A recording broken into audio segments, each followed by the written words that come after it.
In today's video, I'm going to teach you how to change the auto reply settings on Zendesk, your comprehensive solution for customer service management. Whether you're fine-tuning your customer engagement strategy or simply ensuring your responses reflect the most current information, adjusting your auto replies in Zendesk is a vital skill to master. Let's dive right in. First, open your preferred web browser and navigate to the Zendesk website. Once there, locate the Sign In button, which is typically in the upper right-hand corner of the screen. Clicking on this will bring you to the Zendesk login page. Here, you'll be prompted to enter your email and password associated with your Zendesk account. Make sure you input your credentials accurately to avoid any login issues. After you've entered your details, go ahead and click on Sign In once more. This will take you to your main dashboard in Zendesk.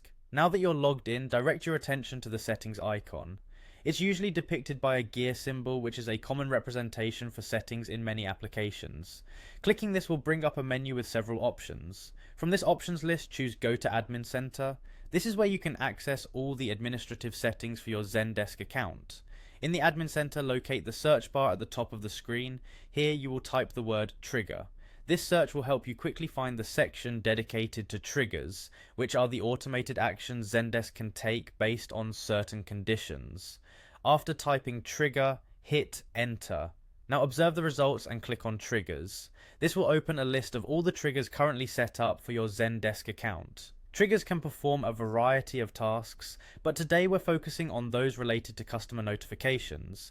Among the listed triggers, find the one labeled Notify Requester of New Proactive Ticket. Clicking on this will allow you to view the detailed settings for this particular auto reply.